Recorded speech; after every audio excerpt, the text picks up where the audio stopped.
Orang-orang Nasrani sembahyang di Masjid Nabi Sallallahu Alaihi Wasallam. Datangnya pertolongan Allah. Baru saja Rasulullah Sallallahu Alaihi Wasallam dari peperangan Tabuk, yaitu peperangan yang jauh dan melelahkan. Barang-barang bawaan para tentara ditinggalkan di Madinah pada tahun 9 Hijriah, sampai para delegasi Arab dari setiap penjuru Jazirah Arab dan wilayah sekitarnya datang berbondong-bondong mengunjungi Rasulullah. Tahun tersebut adalah tahun delegasi, Am al-Wufud, demikianlah para ahli sejarah menamakannya.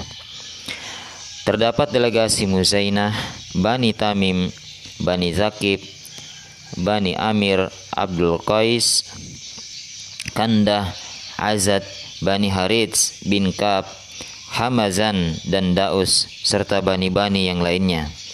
Tahun itu adalah tahun di mana para kabilah datang berbondong-bondong kepada Rasulullah untuk masuk Islam atau melakukan perdamaian kepada beliau beserta kaum muslimin. Dan pada tahun itu pula dikatakan dengan bahasa kiasan, sesungguhnya matahari Islam telah membumbung tinggi di atas langit dan cahayanya memancar ke seluruh penjuru. Sungguh maha besar Allah yang telah berfirman, "Idza jaa nasrullahi wal fath wa ra'aitan nasa yadkhuluna fi dinillahi afwaja fasabbih bihamdi rabbika wastaghfir innahu kana tawwaba." Apabila telah datang pertolongan Allah dan kemenangan, dan kamu lihat manusia masuk agama Allah dengan berbondong-bondong, maka bertasbihlah dengan memuji Tuhanmu dan mohonlah ampun kepadanya. Sesungguhnya Dia adalah Maha Penerima Taubat. An-Nasr 1-3. Najran, negeri Nasrani di Yaman. Di antara delegasi yang mendatangi Rasulullah pada tahun itu adalah delegasi Najran dari orang-orang Nasrani. Delegasi ini memiliki ciri khas yang aneh dan cerita yang mengagumkan. Rasulullah Sallallahu Alaihi Wasallam telah menulis sebuah surat dan mengirimkan kepada mereka sebelum mereka datang kepada beliau. Surat tersebut berbunyi, "Dengan nama Allah yang Maha Pengasih lagi Maha Penyayang, dengan nama Tuhan Nabi Ibrahim, Ishak dan Yakub. Selanjutnya aku mengajak kalian masuk untuk menyembah Allah sebagai sesembahan para hamba, dan aku mengajak kalian kepada wilayah Allah sebagai wilayah para hamba. Bila kalian menolak, maka kalian akan dikenakan pajak, dan bila kalian enggan melakukannya, maka kalian akan diperangi. Wassalam." Isi surat tersebut terus menyebar sampai wilayah dataran rendah dan pegunungan di antara Madinah dan sekitar Yaman, hingga akhirnya sampai ke tangan uskup tertinggi Najran. Ia sangat kebingungan tatkala telah membaca isi surat itu. Kemudian ia mengumpulkan para penasehatnya. Mereka silih berganti bertukar pendapat tentang isi surat tersebut dan penulisnya. Akhirnya mereka sepakat bahwa mereka tidak percaya jika penulis surat tersebut adalah seseorang yang telah dijanjikan Allah kepada Nabi Ibrahim dari keturunan Ismail sebagai seorang nabi. Walaupun demikian, mereka ingat bahwa beberapa tahun sebelumnya sebagian senior mereka bertemu dengan Rasulullah di Mekkah, dan mereka menyaksikan keteguhan hati di raut muka Rasulullah serta mengetahui kebenaran tentang apa yang dibawa beliau. Setelah melakukan musyawarah panjang, akhirnya penduduk Najran bersepakat mengirimkan delegasi kepada Rasulullah untuk mengetahui perihal Rasulullah dan menguak kebenarannya, agar mereka dapat menghilangkan keraguan dalam diri mereka. Mereka sepakat untuk meminta bantuan dua sahabat Rasulullah tatkala delegasi sampai di Madinah. Keduanya adalah Abdurrahman bin Auf dan Utsman bin Affan, yang selalu melewati Najran tatkala melakukan perjalanan untuk berdagang di Yaman pada musim hujan. Tak lama kemudian, rombongan delegasi tersebut melakukan perjalanannya dan menuju kota Yasrib, Madinah. Di pintu gerbang kota Madinah, tatkala mereka sampai di pinggir kota Madinah, mereka melakukan persiapan memasuki kota dan menemui Rasulullah layaknya persiapan menemui seorang raja. Mereka mengganti pakaian dengan pakaian sutra, lalu memakainya dengan sangat rapi dan necis. Cincin emas mereka kenakan, dan masing-masing berjalan layaknya burung merak. Dengan keadaan demikian, mereka menghadap Rasulullah di dalam masjid beliau. Mereka menyangka dengan semua itu mereka telah mengagungkan beliau. Akan tetapi Rasulullah justru tidak suka dengan perbuatan mereka. Beliau menolak orang-orang yang sombong dan angkuh dari mereka. Tatkala mereka berkata kepada beliau dan mengemukakan maksud kedatangan mereka, Rasulullah sama sekali tidak memberikan respon hingga mereka kembali. Saat itu adalah malam hari. Kemudian mereka kembali mendatangi Rasulullah pada siang hari dan mengutarakan maksud kedatangan mereka, hingga mereka merasa putus asa dan menyerahkan permasalahan kepada Utsman dan Abdurrahman untuk membantu mereka menyelesaikannya. Kemudian keduanya menyarankan untuk meminta petunjuk Ali. Dalam hal ini, Ali memberikan penjelasan kepada mereka tentang kesukaan Rasulullah akan kesederhanaan dan tidak dipaksakan sehingga mereka harus mengganti sesuatu yang tidak disukai Rasulullah dengan sesuatu yang disukainya dengan penuh rendah diri. Mereka tidak memiliki jalan lain kecuali menuruti petunjuk Ali. Kemudian mereka melakukannya dan kembali kepada Rasulullah dengan mengenakan pakaian biasa, kemudian mengutarakan maksud kedatangan mereka. Akhirnya Rasulullah sudi memberikan tanggapan atas maksud kedatangan mereka dan menjawab salam mereka serta menampakkan kegembiraan dan muka yang berseri-seri. Tamu-tamu Rasulullah. Tempat Rasulullah bukanlah tempat yang sangat baik untuk menghormati para tamu. Mereka mencari tempat untuk beristirahat dan menginap. Namun Rasulullah selalu memerintahkan mereka untuk berada di masjidnya, dan beliau membuat sebuah kemah untuk ditempati.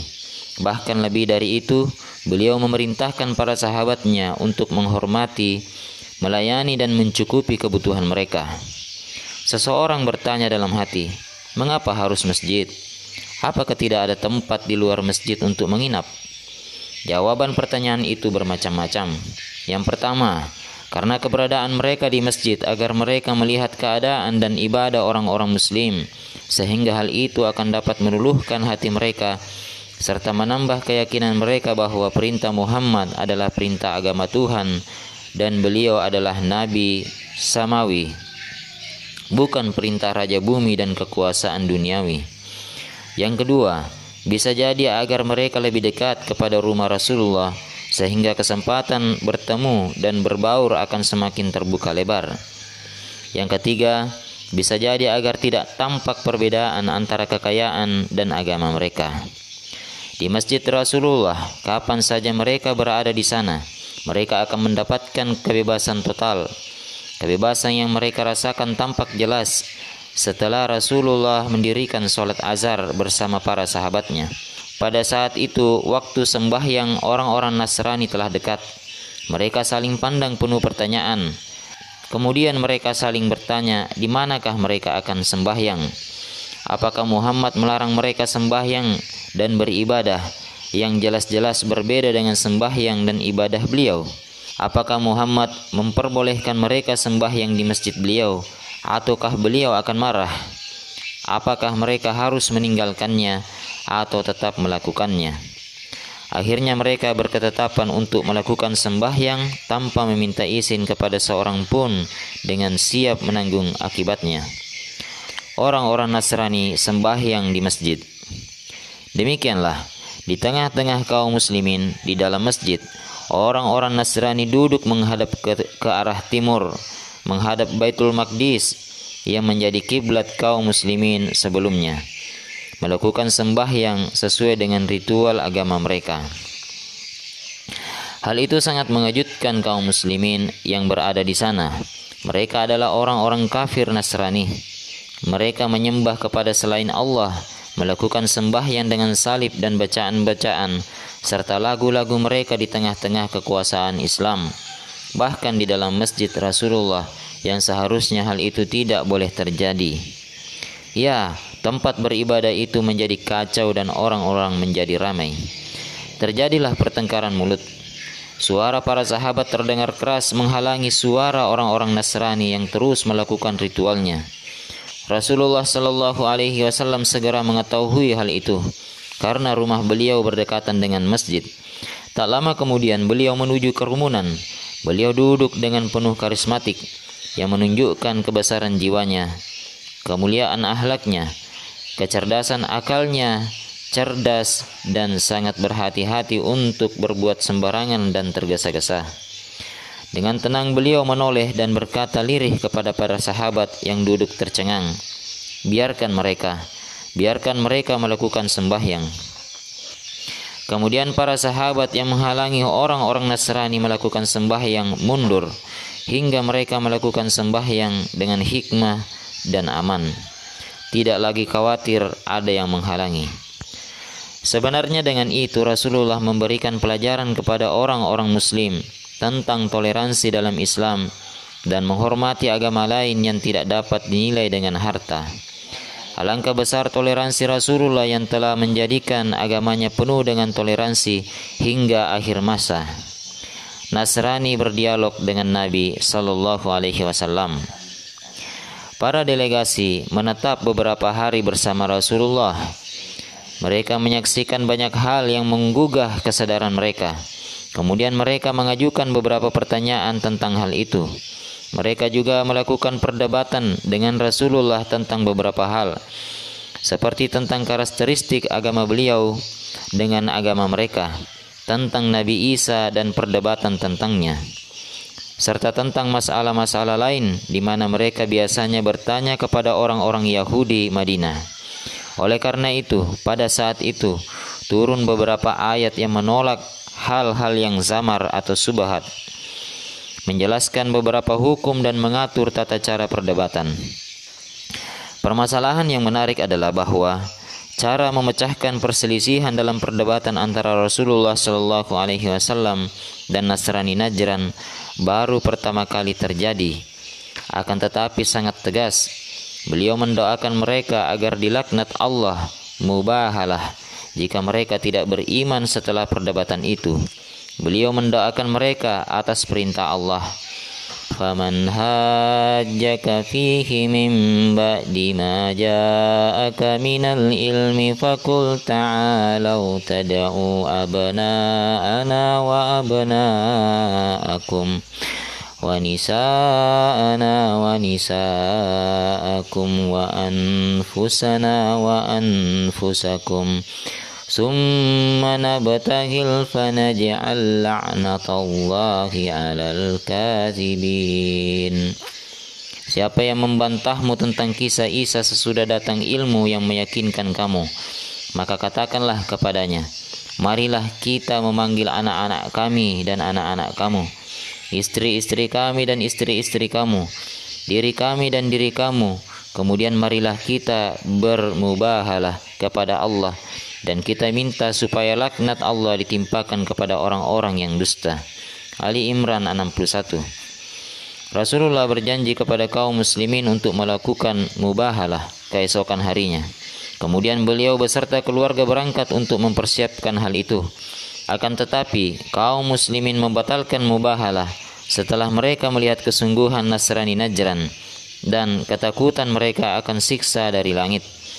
Pemimpin delegasi berkata kepada kedua kawannya, kalian berdua telah mengetahui bahwa bila dasar dan bagian atas jurang bertemu, kalian tidak dapat keluar kecuali dengan ideku.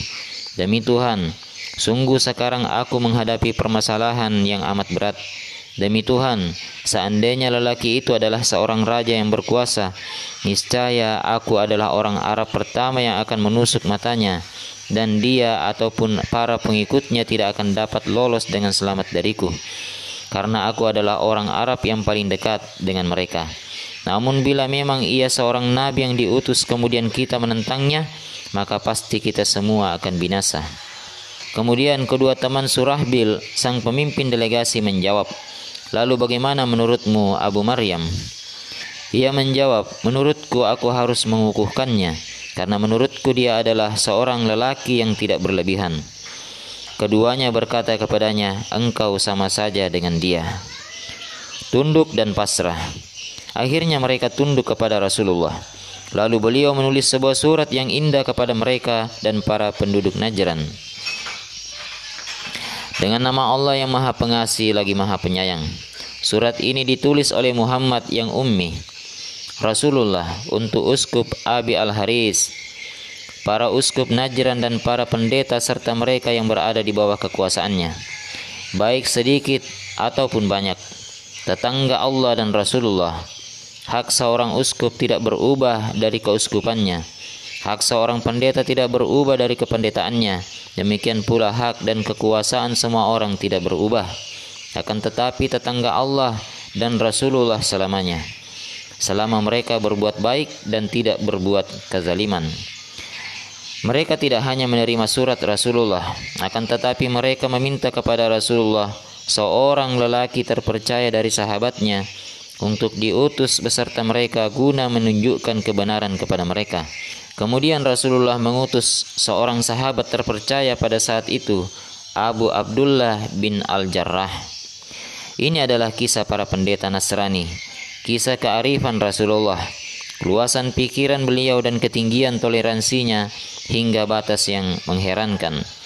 Sepertinya sekarang banyak kaum muslimin yang membutuhkan sedikit toleransi dan keteguhan itu, karena mereka telah jauh melewati batas kekuasaan para raja, melebihi raja itu sendiri.